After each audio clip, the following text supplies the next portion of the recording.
Hello everyone, my name is Todd Gooch. I'm the author of the Gravitational Unit Theory, Unified Field Theory, and currently what I'm doing is giving TOE, proving that I have the theory of everything by giving a sample problem in physics of each and every one of the known forces.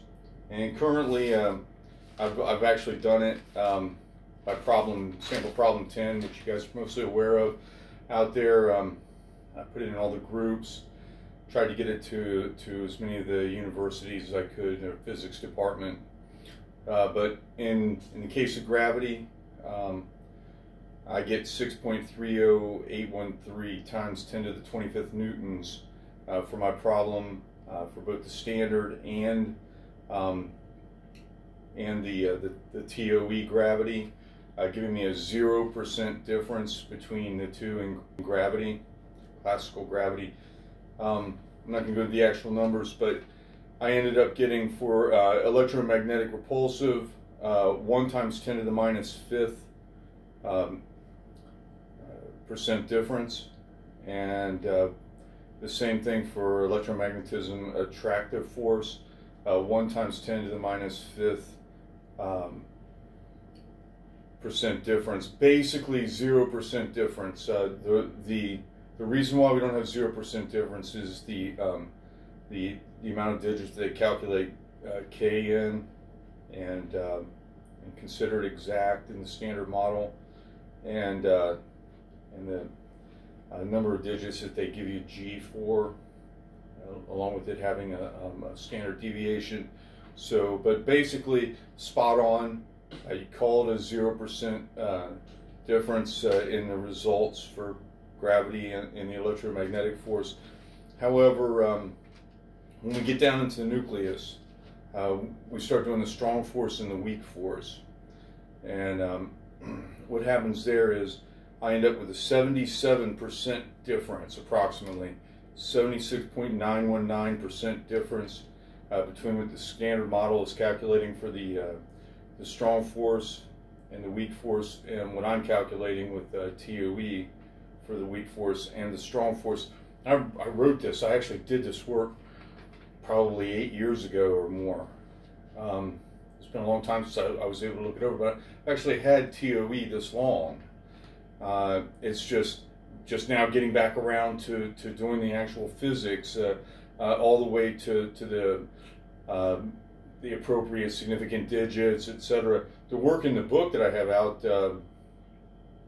which is basically how I keep my data from disappearing, is I uploaded onto the into a book form. The table of contents is really bad on the book, and so people that are probably been looking it over probably don't think much of it. But the numbers are spot on, within reason. I actually redid it all so that I'd be sure that these are the actual numbers. What I get for the weak and the strong force for the standard model is 2.425 times 10 to the minus 34th newtons. And what I get for the weak and the strong force, depending on whether it's attractive or repulsive, of course, is 5.456 times 10 to the minus 34th newtons for the theory of everything. So basically I've got a 77% difference in the results between TOE when I use F equals vector F equals scalar m times vector A, vector acceleration for the standard model, and it'd be vector force equals vector mass times vector acceleration for TOE, which is the difference between this is a 1-inch theory. The 1-inch equation for the theory of everything that everybody is looking for. It's description of all force. And the reason why I believe that mass is vector quantity as opposed to a scalar quantity has to do with many things, but an example of sort of a proof might be that we cannot reach absolute 0 degrees Kelvin, and that means that the mass is always in motion. It's intrinsic to it, and therefore has a direction and fulfills the definition of a vector having magnitude and direction at all times. So the Newtonian concept of of mass is that it doesn't move, and therefore we consider it a scalar quantity. But this is very Newtonian. When you talk about something at the quantum level, you're talking about it always being in motion. We just can't see it at this size compared to times 10 to the minus 35th meters, which we're talking about the Planck length at this point, somewhere in that area. So I had this problem 8 years ago, something like this, that you're just now becoming aware of. There's a problem. There's a 77% difference by sample problem 10. When we get to sample problem 10, I've done what I set out to do and worked with a different equation than F equal ma that you're used to, and I get 0% difference on gravity. I got 0% difference on the electromagnetic force, and then lo and behold, man, I get this problem with there's a 77% difference between what I'm calculating and the standard model calculates for the weak and the strong force. And so that's why there's more sample problems. I did an experimental section, is what I did. And you can't tell me I'm not the finest mind on the planet.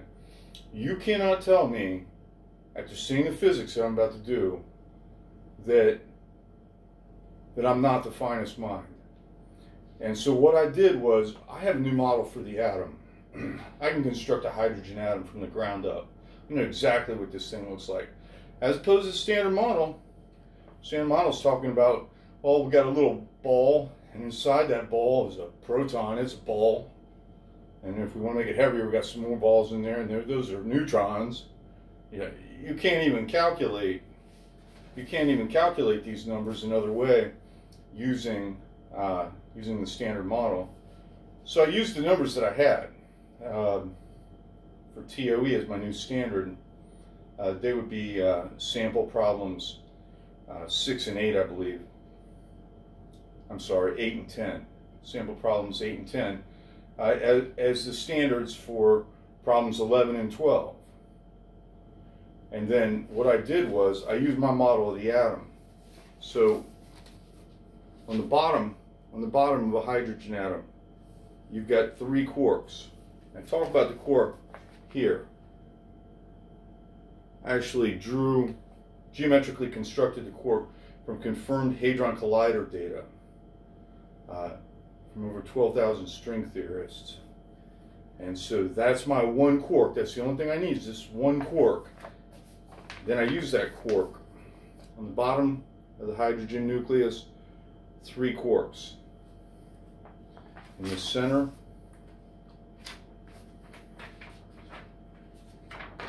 in the center, 7 quarks. On the top, scrunched together, a little closer than the ones on the bottom, are 3 more, making a total 13 quarks in the nucleus. Then what I did was I got out my ruler. In millimeters, I went ahead, it ends up being meters of course when you convert over, and measured the distances here on my pictures. And when I did that, I was able to calculate a value which just about right on nailed that freaking value that I had come up with against the standard model. And I know that my values are correct and that the standard model is underestimating the force in the nucleus by approximately 2¼ times. It's 77% off the true values down there. And to give some sort of an experimental reason why I again would think this and make, like another check, is that there was more energy that came out of the nuclear bomb than what they expected that there would be. And this is the reason why, is because there's more force than is being calculated by the standard model. And this force can be calculated by taking a ruler, which I'm going to demonstrate in 11 and 12, and getting really close to the values that I had calculated before when I broke the nucleus in half and then used those values. So I was able to calculate from my model the force inside the nucleus, proving that both my concept of what the hydrogen atom is correct, and also disputing the Standard Model's calculation of the force within the nucleus. 11 and 12 are mind-blowing physics that I can take out just a ruler, a regular ruler, measure these pictures, count the number of quarks in the nucleus. And I mean, the calculations are things like taking the mass of the hydrogen atom and dividing it by 13. You know, I mean, like, who's going to come up with 13? No, but you divide it by 13. You get your values. You take the measured values across, and you can correlate them right on down to give you the radiuses, the masses, and that's all you need to use F equals G in 1 M2 over R squared. And so then I calculate what a quark-to-quark interaction using this model is. Then what I do, and I mean, it has, these numbers, they have to actually hit the number that I'm looking for. It's like Einstein when he had to have that spot just in the right spot during the solar eclipse. I mean, it had to be right where he said it was. And that's exactly what's going on here, is that then what I do is I start to count the quark-to-quark interactions inside the nucleus. And there's 8 pairs of 3 quarks on the surface for a total of 24 interactions. And then there's 12 interactions in between the central quark and the 12 that are out there, making a total of 36 interactions. In order for the nucleus not to fly apart or crunch down together, you've got to have 18 weak interactions and 18 strong interactions. You have to have 18 attractive interactions and 18 repulsive interactions in order to balance out the nucleus. On the surface of the nucleus, in order for 3 of them to go around each other, interact with one another, like marbles on a table, 3 marbles, you can kind of consider it like this. 2 of the marbles are going to spin in one direction, the other marble is going to spin in the other direction. These would be considered the strong and the weak. You're going to have 2/3 of the surface interactions, which is, there's 24 interactions, 2/3, that's 16. You're going to have 16 interactions like this.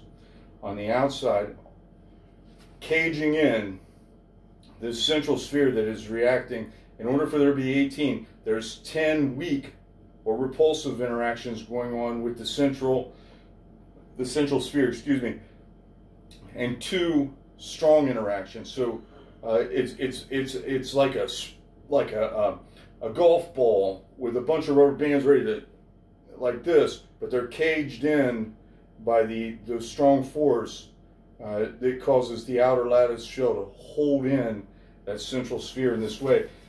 So there's 10 of those weak interactions and 2 strong interactions affecting the central quark on the surface lattice of the 12 quarks. There's a 16 strong force or attractive interactions, and there's then 8 weak or repulsive interactions. So you're going to have 18. So I take the 18 and 18. I'm going to take the reaction between the 2 quarks that we calculated, multiply it by 18. So we cut the thing into 13 bits to get the quark. Then we interact it with another one, and we multiply it times 18, and it pretty well dead on hits. You'll see in 11 and 12. But this is how I know I have the theory of everything, because it really comes through to show itself when it does stuff like this. When you can break the nucleus down into the predicted amounts and then nail the value that you're calculating against the standard model to show that both your model of the atom's correct and also that which one of these two numbers that I was coming up with in these sample problems for the weak and the strong force is correct, mine or the standard model. And I'm able to show conclusively that it's my model by the numbers. Thank you very much. I'm Todd Gooch, author of the Gravitational Unit Theory, Unified Field Theory.